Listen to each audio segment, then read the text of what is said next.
This guy named Tim, and he lived in North Carolina, worked at this Walmart that was situated in the Appalachian Mountains.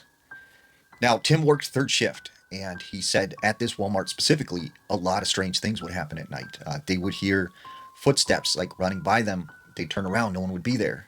Sometimes their pallets of boxes would fall over by themselves.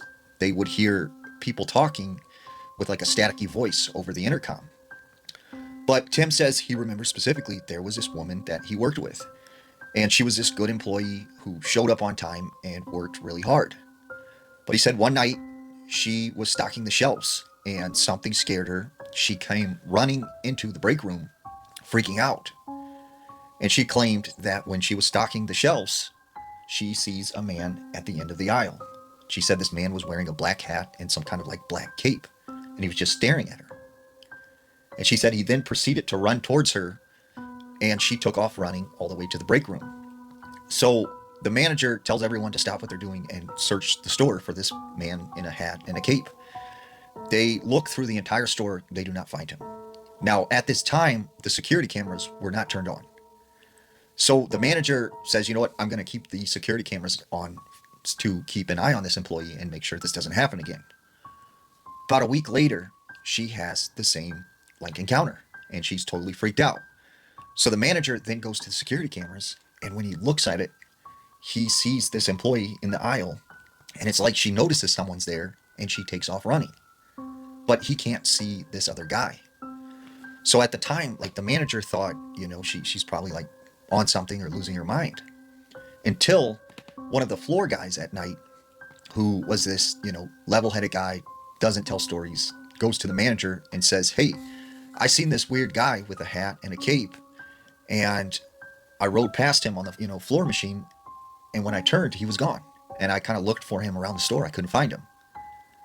So the manager, like being worried for this employee, started assigning another employee to help her stock her area. Well, this employee was with her one night, and he's on one aisle and she's on the aisle behind him. They're both stocking the shelves.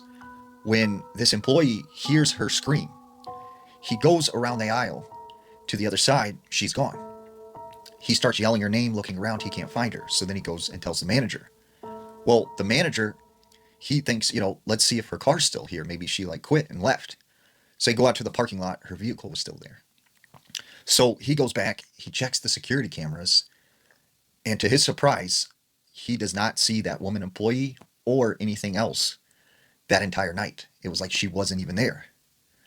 So the next day, he's expecting that this is going to be like a big deal. There's going to be police and detectives and everybody there, except there's no one there, except for these three men in these black suit and ties. And they sit down with them before they're like started the shift meeting. And they basically tell them, yeah, that employee no longer works here. She had a, addiction problem, and she's been located and we're taking care of it. Which he said, he didn't buy that story. He thought like there was something weird about it because she didn't seem like that kind of person. And eventually he said all of the employees who witnessed that were one by one like fired for just ridiculous reasons. And he said it was, never in the news. No one ever talked about it, but he had witnessed that happen at that Walmart.